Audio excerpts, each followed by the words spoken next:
তাহলে ওই কথাই রইল, রবসন রবিনো মোহনবাগানেরই ফাইনালি খবরটা কিন্তু আসছে এবং সকালবেলাতেও বিভিন্ন পত্রিকাতে খবরটা বেরিয়েছিল। তবে আজকে বিকেলবেলাতেও মেরিনার্স এরিনার তরফ থেকে কনফার্ম করে বলা হয়েছে যে Robson Robinho has signed for Mohun Bagan, the deal is done and dusted. তবে আবারও বলছি, এটা আমি নই, তবে বহু মাস ধরে কিন্তু এমবিএফটির তরফ থেকে প্রথম দিন থেকেই বলা হয়েছে যে Robson Robinho has already signed for Mohun Bagan. এর মাঝে প্রচুর জার্নালিস্টরা এসছেন যারা বলেছেন যে রবিনো সাইন হননি, রবিনো এখনও কথাবার্তা বলছে, দিনের পর দিন বলেছেন যে আচ্ছা আজকে কথা একটু এগিয়েছে, কালকে বলছেন আরেকটু এগিয়েছে। তবে এমবিএফটি ফার্স্ট ডে থেকে বলে এসেছে যে ডিল অনেক আগেই হয়ে গেছে এবং আমরাও যখন ভিডিও করছিলাম আমরা তোমাদেরকে বলেছিলাম যে যেই সময় খবরটা এসেছিল রবিনোর, মোহনবাগান কিন্তু সেই সময় নেগোসিয়েশনে বসেনি। মোহনবাগান অলরেডি জানুয়ারি উইন্ডো থেকেই তারা আলোচনায় বসে গেছিল রবসন রবিনোর সাথে, তাকে মোহনবাগানে আনার জন্যে তাদের কাজ লাস্ট উইন্ডো থেকেই শুরু হয়ে গেছিলো। আমি ডেফিনেটলি জানি যে এমবিএফটি হয়তো আগামী দিনে এসে আরও ডিটেলসে শেয়ার করবে পুরো স্টোরিটা, বাট আমিও বিভিন্ন লোকজনদের সাথে কথা বলেছিলাম। ইনফ্যাক্ট আমিও কয়েকবার হিন্টস তোমাদের দিয়েছিলাম যে রবিনো, আমি নাম বলিনি বাট ডেফিনেটলি বলেছিলাম যে এরকম কিছু প্লেয়ার্সদের দিকে কিন্তু মোহনবাগান ঝুঁকেছে, বাট পুরো ডিটেলস স্টোরি ডেফিনেটলি এমবিএফটির তরফ থেকেই কিন্তু আসবে খুব শীঘ্রই বলে আমি এক্সপেক্ট করছি। তবে এখনো মোহনবাগানের পক্ষ থেকে অফিসিয়াল অ্যানাউন্সমেন্ট না এলেও মেরিনার্স এরিনা খবরটা করে দিয়েছে, এমবিএফটির তরফ থেকে তো অনেক আগেই বলে দেওয়া হয়েছিল। তো মোটামুটি আমরা ধরে নিচ্ছি যে ইটস ডান, মানে রবিনো মোহনবাগান জার্সি পরছেন এটুকুনটা প্রায় নিশ্চিত আমরা ধরতে পারি। এবং এরপরে আমরা ডেফিনেটলি আলোচনাও করবো রবসন রবিনোকে নিয়ে আরও ডিটেলসে যে কীভাবে মোহনবাগান লাভবান হবে রবিনোর ইনক্লুশন থেকে। কিন্তু এখনও বলছি যে রবিনোকে মোহনবাগান কীরকমভাবে ইউজ করতে চাইছে সেটা কিন্তু আমরা কেউ জানি না। এই প্রত্যেকটা সাইনিং কিন্তু সম্পূর্ণভাবে হোসে মুলিনার সাথে পরামর্শ নিয়েই হচ্ছে। তো সেক্ষেত্রে রবসন রবিনোকে আইএসএল এর জন্য ভাবা হচ্ছে নাকি এসিএল 2 এর জন্য ভাবা হচ্ছে এটাও কিন্তু আমাদের দেখতে হবে। বাট আলটিমেটলি আমি মনে করছি যে রিসেন্টলি আমরা দেখলাম যে আশিক কুরুনায়নকেও মোহনবাগান ছেড়ে দিয়েছে, অর্থাৎ এখন এই মুহূর্তে লেফট উইং পজিশনের লিস্টন কোলাসো বাদে কিন্তু আর কেউ নেই। তো সেখান থেকে একটা আইডিয়া পাওয়া যাচ্ছে যে রবিনোকে ডেফিনেটলি হয়তো মোহনবাগান আইএসএল এর জন্যই ভাবছে, অর্থাৎ মোহনবাগানের আইএসএল এর কনফার্মড ফরেনার্স হচ্ছেন যারা গত বছর ছিলেন তারা তো থাকছেনই, শুধুমাত্র রবিনো আরও একজন অ্যাড হয়েছেন গ্রেগ স্টুয়ার্টের বদলে। এবার এসসিএল এর জন্য হয়তো আগামী দিনে মোহনবাগান আরও কিছু ফরেনার সাইন করবে, বাট আইএসএল এর জন্য মোটামুটি এই 6 জন বিদেশিকে মোহনবাগান কনফার্ম করে ফেলেছে। তো ডেফিনেটলি ফরেন ব্রিগেড হয়তো স্ট্রং হয়েছে এবং আমি আগেও বলেছি যে মোহনবাগানের জন্যে আইএসএল এর জন্যে Robinho is a fantastic signing. But আমি এখন আইএসএল বলবো কীভাবে আমি সেটাও জানি না, বিকজ আমি আজকে সকালবেলাতেই ভিডিও করেছি আইএসএল সম্পর্কে। তো যারা সেই ভিডিওটা দেখোনি তারা সেটা দেখতে পারো। জাস্ট এর আগের ভিডিওটাই আমরা আইএসএল এবং এআইএফএফ এবং এফএস ডিলের সম্পর্কে ডিটেলসে আলোচনা করেছি, কোথায় ডিল আটকে আছে, কেন মনে হচ্ছে যে এইবার আইএসএল নাও হতে পারে এবং কোথাও একটা গিয়ে আমার কেন মনে হয় যে এটা একটা প্রেশার ট্যাকটিক্স যেটা খেলছে আইএসএল তাদের দিক থেকেও। তবে future of ISL is definitely not confirmed এবং হতে পারে যে এই বছর আইএসএল হলোই না, হতে পারে। আমি এখনও বলছি এফএসডিএল চায় আইএসএল করতে, বাট এই মুহূর্তে সিচুয়েশনটা এতটা কমপ্লিকেটেড হয়ে গেছে এবং সুপ্রিম কোর্টের ইনভলভমেন্টের জন্যও ব্যাপারটা এতটা ডিলেড হয়ে গেছে যে আইএসএল হবে কি হবে না এটার গ্যারেন্টি এই মুহূর্তে কেউ দিতে পারছে না। তো সেই কারণে আমি এখন বলতে পারছি না যে রবিনো আসছেন আইএসএল খেলতে, কয়েকদিন পরে হয়তো বলতে হতে পারে যে আইএসএল এ না আই লিগে রবিনো খেলতে আসছেন। বাট আবার বলছি আরও একটা বড়, যেটা খুবই বড় একটা বাধা হতে পারে মোহনবাগানের জন্যে, এটা খুবই ইম্পর্টেন্ট একটা টপিক যেটা আমার মনে হয় আলোচনা করতে হবে। দুটো topic, first of all ISL বাদ দাও, এসিএল, বিকজ এই মুহূর্তে মোহনবাগান ডেফিনেটলি এসিএলকে ভীষণ রকমভাবে প্রায়োরিটি দিচ্ছে। এসিএল খেলার ক্ষেত্রেও কিন্তু মোহনবাগানের সামনে দুটো বড় বিপদ আছে। প্রথম বিপদ হচ্ছে আইএসএল নেই। যে কোনো কনফেডারেশনের, যে কোনো মেম্বার অ্যাসোসিয়েশনের যদি টপ টায়ার লিগ না থাকে, টপ টায়ার লিগ তারা যদি অর্কেস্ট্রেট করতে না পারে, that can lead to a FIFA ban এবং সেক্ষেত্রে মোহনবাগান এসিএল 2 পার্টিসিপেট করতে পারবে না। That is the first thing.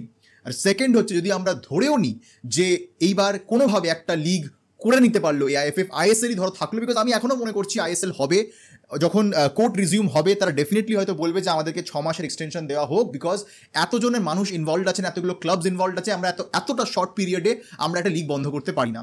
এটা কোথাও একটা গিয়ে আমার নিজের মনে হয়। এবং আমি আগেও বলেছি আইএসএল যদি 3 মাসের লিগ হতো আগের মতন, তাহলে আইএসএল বাধ্য হতো লিগ করতে। নেহাত যেহেতু এটা 8 মাসের লিগ হয়ে গিয়ে দাঁড়িয়েছে এবং যেহেতু 31 তারিখে ডিসেম্বরের পর আর এই লিগ বা এই এমআরএ সেটা আর ভ্যালিড নয়, সেই কারণে কিন্তু এখন এই সম্পূর্ণ কিয়সটা তৈরি হয়েছে। তো সেই কারণে আমি কোথাও একটা গিয়ে মনে করছি যে কোর্ট আই থিঙ্ক রিজিউম হবে 14ই জুলাই এবং তারপরে বোধহয় 23শে জুলাইয়ের পরে বোধহয় ডেট দেওয়া হয়েছে। তো তারপরে গিয়ে হয়তো 6 মাসের এক্সটেনশন নেওয়া হবে এবং সেক্ষেত্রে আমার মনে হয় যে কোনোভাবে হয়তো আইএসএল হয়ে গেলেও হয়ে যেতে পারে, বাট বাই দ্যাট টাইম অনেক ক্লাবসরাই কিন্তু অনেকটাই পিছিয়ে যাবে দল বদলের বাজারে, বিকজ যতক্ষণ না সেই কনফিডেন্সটা তারা পাচ্ছে তারা কেউ দল গঠনের কাজ নিয়ে এগোবে না। তো সেই ক্ষেত্রে মোহনবাগান যদি আমরা ধরেও নিই যে আইএসএল কোনোভাবে একটা অর্গানাইজ হয়ে গেল, তাহলেও কিন্তু এই মুহূর্তে যেই যুদ্ধ চলছে, মিডল ইস্টের অবস্থা এতটাই এই মুহূর্তে প্রবলেমেটিক, এবং ইরানের সাথে ইসরায়েলের যে ওয়ার চলছে, এবং যদি দেখা গেল যে মোহনবাগানের যে গ্রুপ সেখানে কোনো ইরানের ক্লাব পড়লো, তাহলে সেক্ষেত্রে কিন্তু it's a repeat of last ইয়ারও কিন্তু এই ওয়ার লাইক সিচুয়েশনের জন্য মোহনবাগান ট্রাভেল করেনি, যার জন্য তাদেরকে ACL 2 থেকে বার করে দেওয়া হয়েছিল। It was completely unheard of, completely unethical, because তারপরেই তারা কিন্তু প্রত্যেকটা সাউদি লিগ ক্লাবের যে ম্যাচেসগুলো ছিল সেগুলোকে সব সরিয়ে তারা অন্য জায়গায় নিয়ে গেছিল। তো খালি আমাদের ভারতীয় ক্লাবদের এগেনস্টে যেই বায়াসনেসটা AFC দেখিয়েছিল সেটা মেনে নেওয়া যায় না, এবং বলাই হয় যে AFC বিক্রি হয়ে গেছে মিডল ইস্টের কাছে। এটা তো ন্যাচারাল, এটা ফ্যাক্টস, আমরা দেখছি সেটাও। তো আমি সেই দিকে যাচ্ছি না, বাট যদি আবার ওরকম একটা সিচুয়েশন হয়ে গিয়ে দাঁড়ায়, তাহলে কিন্তু Mohun Bagan should be prepared from a very early stage, যে আমরা কিভাবে সেটা প্ল্যান করব, কিভাবে আমরা ইরানে যাব, নাকি আমরা AFC আগে থেকে বলবো যে ভাই প্লিজ আমার ম্যাচ সরাও বিকজ আমরা যাব না।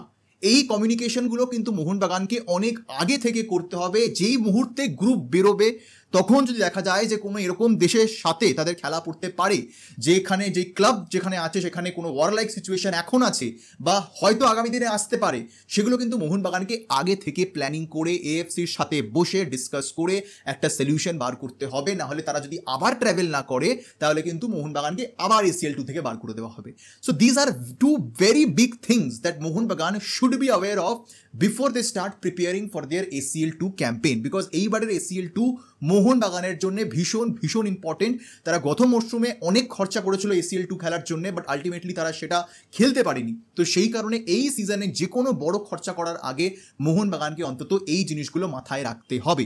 বাট রবিনোর সাইনিংটা ডেফিনেটলি একটা বুস্ট হবে মোহনবাগানের দলে, এবং মেহতাব সিং এর সাথেও শোনা যাচ্ছে যে মোহনবাগান কথাবার্তা এগোচ্ছে, যদিও মেহতাব সিং নয়, অ্যাকচুয়ালি মুম্বাই সিটি এফসির সাথে মোহনবাগান এই মুহূর্তে কথাবার্তা বলছে, এবং শোনা যাচ্ছে যে the deals are going on right now, এখনো কোনো কিছু বন্ধ হয়ে যায়নি। তো সেই কারণে মোহনবাগান এখনো আশাবাদী যে তারা মেহতাবকে তুলতে পারে। অভিষেক সিং এর ক্ষেত্রেও আমি কয়েকটা এরকম পোর্টাল থেকেও দেখলাম, খবর করেছে তারা যে টেকচাম সিং এর জন্য তারা কিন্তু এই মুহূর্তে ইন্টারেস্টেড। তবে যেটা আমি আগের দিনের ভিডিওতে আলোচনা করছিলাম যে ইস্টবেঙ্গল সরে যাওয়াতে এখন অভিষেক সিং এর দাম তো পড়ে যাবে, তো যারা এজেন্টস রয়েছে তারা তো সেটা মেনে নেবেন না যে ভাই যেখানে আমি 3 কোটি 4 কোটি পাচ্ছিলাম বা 2.5 কোটি 3 কোটি পাচ্ছিলাম, সেখানে আমি প্লেয়ারটিকে 1-1.5 কোটিতে ছাড়বো কেন। তো ন্যাচারালি তারা দাম বাড়ানোর চেষ্টা করবে, এবং সেখান থেকেই তারা কিন্তু গোয়াকে ঢুকিয়েছে এই বিডিং ওয়ারের মধ্যে। তো এবার দেখতে হবে যে মোহনবাগান কোনো এখান থেকে সরে আসে, নাকি তারা ভালো রকম নেগোশিয়েট করে কম দামে টেকচাম সিংকে তুলতে পারে। ডিপেন্ড করছে যে মোহনবাগান কতটা ডেসপারেট অভিষেক সিংকে সাইন করার জন্য, বিকজ আদৌ তাদের সেই রিকোয়ারমেন্ট আছে কিনা সেটাও মোহনবাগানকে দেখতে হবে। ডেফিনেটলি রিকোয়ারমেন্ট আছে, they need full back depth, because Ashique Kurian চলে গেছেন, তো আশিক কুরিয়ান চলে গেলে এখন ব্যাকআপ ফুল ব্যাক তো লাগবে। তো সেখান থেকে দাঁড়িয়ে দেখো, আমি আগেও বলেছি, if not Abhishek Singh, go for Prabir Das, go for Pritam Kotal, you have good players around যারা আরও কম দামে তুমি পেয়ে যাবে, এবং যারা মোহনবাগানকে হয়তো আরও বেটার সার্ভিস দিতে পারে। হয়তো আমি এখনো বলবো না যে বয়স হয়েছে, এখনো I think they have something to give, but as a good backup Pritam Kotal, Prabir Das, this are very good options. But যাই হোক, আমি সেই ডিটেলসে এখনো যাচ্ছি না, বাট আমি রবিনোকে নিয়েও আলোচনা করবো, খুব ডিটেলসে আলোচনা করবো। একবার অ্যানাউন্সমেন্ট হলে তারপরে কিন্তু আমরা ভালো রকমভাবে রবিনোর অ্যানালিসিস করে তোমাদের সামনে নিয়ে আসবো। বাট আপাতত আমি আজকের এই ভিডিও এখানেই শেষ করছি, দেখাবে তোমাদের সাথে পরের ভিডিওতে। আর এই ভিডিও দেখার জন্য তোমাদের সবাইকে জানাবো ধন্যবাদ।